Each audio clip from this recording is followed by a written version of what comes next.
if you're in the job market right now, or you've been paying any semblance of attention, you've likely heard that the job market is strong, yet it feels impossible to find a job right now. CNBC did a video on it where they interviewed some experts in the space, and today we're going to watch it together, and I'm going to give you my 2 cents. I'm Seth. This is Quiet Salary, the best living through career mastery, and let's get into it. On paper, the job market now looks solid. Unemployment hit a 54-year low at 3.4% back in January of 2023, and U.S. employers added 2.7 million people to the payroll in 2023 alone. The January jobs report also showed the 2024 labor market was off to a solid start. So the data that they brought up right there is a little outdated. The unemployment rate has ticked up to about 4%, and the most recent JOLTS report showed there was a 625,000 full-time employment loss, and we only added something like 290,000 part-time employees. So essentially we replaced about half as many full-time employees with part-time employees, which is indication of a lot of softening in the market. And I think we're going to start to see some more trends in what they discuss here. When we look at the hard data, it seems to suggest that the labor market has been fairly strong and, in fact, surprisingly resilient, especially after 2023, where we had headlines about layoffs and forecasts of recession. But when you look at the soft data, Americans tend to be a little bit less optimistic about how the economy is doing, and in particular about the job market. Yeah, so from that standpoint, the job market is certainly softening. Politicians just talking about how the economy is so great. I just want to scream from the rooftops. Then how come no one can find a job? Yeah, nobody can find a job because the JOLTS, or the Bureau of Labor Statistics job numbers, they're inaccurate. It includes illegal immigrants. And then, of course, that indicates a stronger economy, which economists want to have that indication, as well as politicians want to have the indication of a strong job market as well. So there's a lot of perverse incentives to misrepresent the data. Recently, unemployed full-time workers applied to an average of 30 jobs, only to receive an average of 4 callbacks or responses. Those numbers of applying to 30 jobs and getting 4 callbacks seem high compared to what we're starting to see on social media. I've covered some of the additional videos in TikToks on this, but yeah, that would be nice for a lot of people if they got 4 callbacks. Job vacancies, they're down a little bit, but not down enormously. But if you ask, how hard are you working to fill them? The answer seems to be not very right now. Yeah, so not very right now in terms of trying to fill job vacancies is pretty accurate. I mean, there are straight up ghost jobs out there, so there's no effort whatsoever to fill those jobs, as well as overall, companies are not in a big rush, especially interest rate sensitive companies, because interest rates are high, which is restrictive, and so hiring a new employee is a big risk. Hi, my name is Jenna Jackson. I'm from Ardmore, Pennsylvania, in the suburbs of Philadelphia. This job market is like the craziest that I have ever seen. I was frustrated just with how my job search process has been going. I haven't quantified how many applications I've applied to. It would be a little depressing, I feel, at this point to quantify it, but it was definitely in the hundreds at least. 55% of unemployed adults said they were burnt out from searching for a new job. Yeah, I think that's one of the things. If you quantify how many jobs, it's a dichotomy, because if you quantify how many jobs you've applied to and you're getting a really low response rate, then that can kind of create this sense of despair or burnout in your job search. But then also at the same time, you kind of need to be able to quantify and understand that data so that you can improve your job search activities. Because if you're not getting any callbacks or anything along those lines, that might be an indication of you're applying to the wrong type of roles, you're not as qualified as you think you are, or perhaps you've got some issues on your resume, something along those lines. So it's a very fine line to where you don't want to dig too far into the data, but also you kind of need to in order to make sure that you're being efficient with your time when you're applying to jobs, because some of these jobs can take a decent amount of time to apply to. Can be a full-time job. There's a lot that goes into it. Filling out applications online can be tedious and can be time-consuming and can be really stressful. Every day just feels like Groundhog Day. You're waking up doing the same thing. When I looked at the data, if you just applied to a job through a job board, the odds of you getting hired were about 3%. So you got to apply to a lot of different jobs in order to have a chance to get them, and you're going to get lots and lots of just no responses. Yeah, getting hired at a 3% rate if you're applying to online jobs, I think that's, perhaps that's generalized data, but from that standpoint, there is some people out there that have applied to over 1,000 jobs and they still haven't been placed, which indicates that that data is obviously individualized. So we need to make sure that we're applying to jobs that are beneficial and actually increase the likelihood. And overall, applying on online job boards and that sort has always been known to be a low leverage activity in a job search. It's more so networking and building those relationships so that you can have a more easy time getting in front of recruiters, talent acquisition specialists, and hiring managers, because AI has broken the job search. Like AI it's not doing great for people that are applying to jobs. We have people saying, oh, AI, write my resume, and then AI reviews the resume, and then AI rejects the resume. And so essentially from that standpoint, like the human connection, there's not any human connection. There's just complete disconnect. And from that standpoint, AI is looking for very specific keywords and those sorts of things, where if you don't have that on your resume, you're not going to be able to demonstrate that you can help people. And the same kind of goes for when you get into talent acquisition specialists and recruiters. They don't know the nitty-gritty niche details of a role. So if you have super technical language that is not in the keywords, but still applies to the role, you might be thrown into the discard pile. So that 3% rate is brutal, but it's probably accurate, if not lower. A 2023 study from Glassdoor revealed that mentions of applicants being ghosted by their prospective employers grew substantially since before the COVID-19 pandemic. We often hear from job seekers that they send out tons and tons of applications and they don't even hear back, and that can be very... I don't understand the whole ghosting aspect. I mean, pretty much every big employer is going to have an applicant tracking system, and you can send out the automated response. Actually, even on Indeed, you can post the job, and then this is the thing where Indeed is certainly designed for the job providers, because Indeed will just automatically throw out the resumes and not even show it to the hiring managers if they don't qualify. Yet, at the same time, if you have your resume uploaded to Indeed, it'll still show you that job so you can apply to it. Like, I don't like that disconnect. I think it should be, the ideal resume tracking system or whatever job search engine should, if you upload your resume and you don't have these specific qualifications on it, like, don't even show us the job is open. Like, yes, I know this kind of silos people into, oh, you're going to have to stick with your industry and unable to make any, career transitions. Well, from that standpoint, it's the likelihood that you're going to be able to pull off a career transition through online job applications without any networking. I'm going to say that's pretty much impossible.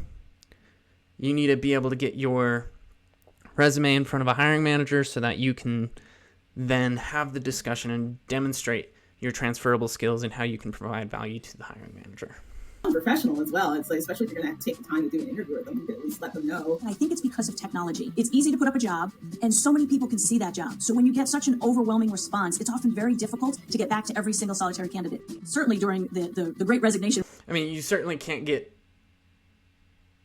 specific advice on why we rejected you to every candidate, but if you're using an online application system, you should have an automated system to, say, give out that canned email of like, after careful review, we've decided to go with somebody else. It's not a careful review, but at least send that canned email so that people aren't hopeful. But then again, I think job seekers have adapted to this at this point, and if they don't hear within a week or two, they're like, okay, that job is off the table. for a company to hire an employee also hit an all-time high, at an average of 44 days during the first quarter of 2023, with some industries like the energy and defense sector taking more than 67 days for hire. The application process has been getting longer and longer with going through multiple rounds and doing assessments. My worst experience so far was with a large financial institution where I had a phone screen with them, and I also had a Zoom interview with one of the team members. After that, I had a case study where I was given very vague instructions. They got back to me and said that the team didn't feel like there was enough, that they gave me another attempt. In the end, I just ended up just going back to the recruiter and saying, I'm sorry, I don't think this is the best fit. Because even if I did move forward and, they were okay with my revision, there still would have been 3 more interviews. Yeah, so to me, that's an indication of a low quality employer. From that standpoint, the more interviews that you have to do and the more work that you have to put in before you even get the job it's especially some of these companies, they'll do kind of unpaid projects, and then it's actually solving a business problem that the business is facing in that moment. So it's really scummy. It's like free consulting just because somebody's looking for a job, but the company could have no intention of actually hiring them. Essentially, this is the struggle that people seeking jobs, especially if you're unemployed, face, because jobs are like relationships. If you have one, more people want you for one because of the social proof of like, oh, you're employable, or oh, your relationship quality as a person. So it's very difficult, but you still have to value your own time and have that self-respect of, I'm not going to put up with a BS application process, because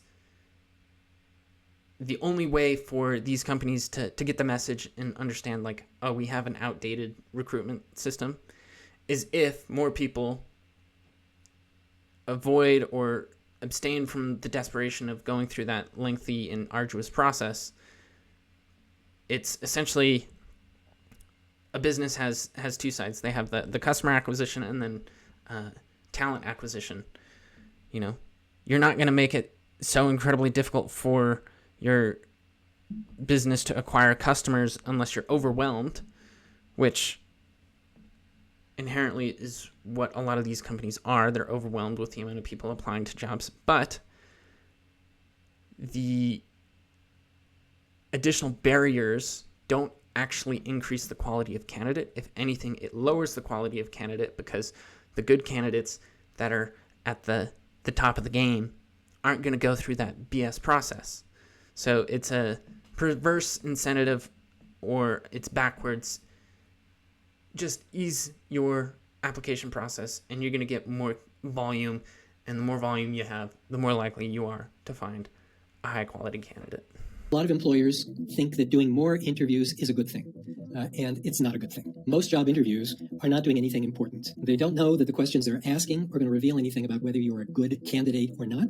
They don't know when they ask the question what the right answer is, and this is a development that's been going on for a while. It's not a good thing for anybody. Yeah, this is one of the reasons that I did so many blog articles on interview questions. Like, people aren't taught how to hire, specifically hiring managers, especially, recruiters, it's a different story. There might be some standard operating procedures and explanations of what the right answer is, why you're asking this question. But for the most part, if you're a hiring manager, you haven't been taught how to ask the right questions and what questions to ask.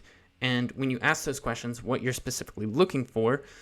So there's a huge gap, and this is actually one of the things that I experienced in my business is we had an employee interview a candidate, and she kind of just asked the questions, and it was going through the motions. She didn't understand the intention behind the questions and what the right answer was. So she went ahead and moved along the person through the interview process, and we ended up hiring her. And it wasn't too long after we hired her that we had to let her go because she wasn't actually the right fit, and she wasn't showing up on time. And so it's important, if you're a business owner or if you're a hiring manager, that you understand why you're asking the questions that you are asking, so that you can know what the right answer is and understand what makes a person a good fit for a role. Because for the most part, a lot of interview questions are more so personality based and not necessarily indicative of whether somebody is actually competent at the job. It's just indicative of if they're easy to work with, which kind of goes into the realm of, is this actually an even beneficial process? Who knows? Well, we can address that on another day. Two terms economists use to describe the state of the job market: tight and loose. Usually when economists talk about a tight labor market, they mean hot, essentially. And mostly what that means is it is difficult for employers to find workers. And so in that context, employers tend to be more hesitant to lay off workers. They tend to try to be more aggressive about how they hire, whether that means offering bonuses or offering on-the-job training. By contrast, a loose labor market or a cold labor market is one where there might be layoffs, there might be hiring freezes. We had a lot of layoffs, especially in the tech industry and the white-collar industry last year. So we've certainly moved to a looser job market. And I can't remember off the top of my head, I'll have to double check the data, but from that standpoint, we are at the point where there are more jobs available than job seekers. So that would indicate that we have a strong job market, but that's not necessarily the case in lived experience. I double checked the data, and we have a higher number of job openings than we do job seekers. So there's 8.1 million job openings, but there's only, I think, 6.6 million job seekers. So that means there's more jobs available, meaning that you would think it is easy to get hired. Well, the issue is the quality of the jobs. The 625,000 full-time employees being laid off and 280 to 290,000 part-time employees being brought on indicates that these people are now going to be underemployed. So the job market is in a unique situation where hiring managers, especially on interest rate sensitives, are reluctant to hire, yet there is a disconnect making for a somewhat loose, somewhat hot job market, and it's kind of really industry dependent at this point. You had so many job openings happening all at the same time. Job openings surged to historic highs, while the country continued to struggle from a devastating labor shortage. With so many plentiful job prospects, even working Americans quit their jobs at a record pace for new jobs, in a trend that came to be known as the Great Resignation. But the job market is beginning to show signs of cooling. There's less of a frenzy. Yeah, so the Great Resignation was this corporate trend that we saw where people were just resigning because they were getting better offers and higher salaries. And then after that, some companies overhired because it was a overreaction from the COVID difficulties. And then now last year we saw the opposite of that, where we saw these mass layoffs. And so we're kind of back in the area where a lot of people are laid off. So we have a lot of job seekers, yet not a lot of jobs are open based on the interest rates and just the overall economy being kind of questionable in terms of its quality. There's less of a frenzy on the part of the employers. If you're somebody who wants a job, you would like a frenzy on the part of the employers because you would like to have lots of people trying to hire you. I think one interesting thing about the job market right now is that it is strong, but the hiring rate is low, and similarly, the layoff rate is actually very low. The layoff and discharge rate in the U.S. has been hovering near historic lows, despite the barrage of layoffs reported specifically within the more visible tech and media sectors. So I think what might be going on here is that employers are hesitant to lay off workers, they're hesitant to push workers out because of their recent experience with labor shortages. But on the flip side, that also means that a lot of workers are sitting tight. Yeah, I think technically one of the corporate trends that we're starting to see, or the buzzword for the current situation, is the great staying, where people aren't switching jobs because they're uncertain about the economy, and employers aren't firing people because they're uncertain about the economy, but they're also not hiring people because they're uncertain about the hiring. Not quitting, they're not being laid off, and so there aren't as many of those opportunities you would normally expect from attrition for folks who are trying to break into those roles. Meanwhile, research from LinkedIn found that job seeker search intensity in the U.S. grew by 27% in 2023 compared to the year before. Yeah, so essentially the job market has softened. There's more competition if you're trying to find a job. In 2022, there was one open job for every active applicant on the LinkedIn platform. By 2023, the ratio turned to one job for every 2 active applicants. Right now in the marketplace, what we're seeing is both employers and employees being a little bit more selective. Everybody's taking a little bit more of a measured approach right now, being a little bit more selective in their choices, and that's why we've seen a little bit of a cooling in the marketplace. And this is exactly the point that the most recent JOLTS report demonstrated, that there was 625,000 full-time employees laid off, but only 287 or 280 to 290,000 part-time employees brought back. So if you were full-time and you were brought back or transitioned to a part-time, you're now underemployed compared to what you were previously. So there's certainly a lot of pain in the market right now. However, experts reassure that the cooling labor market is no reason for concern yet. It is important to have a perspective that's a little more historical on this. You know, if you're hunting for a job right now and you can't find one, it looks like a lousy job market to you. But compared to your parents' experience, it's a great job market. I think. Well, it is a lousy job market. I don't care to compare it to parents because their economic situation is vastly different. I think if you want to understand that a little bit better, watch Scott Galloway's talk on do we love our children or not? That sentiment is outcomes minus expectations. So in 2021, 2022, there were labor shortages. Companies were hiring very aggressively. And so even if 2024 is shaping up to be a relatively healthy labor market, by recent comparison, it doesn't feel quite as strong. I don't think the job market in 2024 is measuring up to be a healthy job market. And I thought this all the way back in January. And we even have some economists now saying that we might have entered recession territory back in October of 2023. So that in combination with the softening that we're seeing in the most recent jobs reports, I think it's clear that we're on the brink of recession. At least we are in a white-collar jobs recession.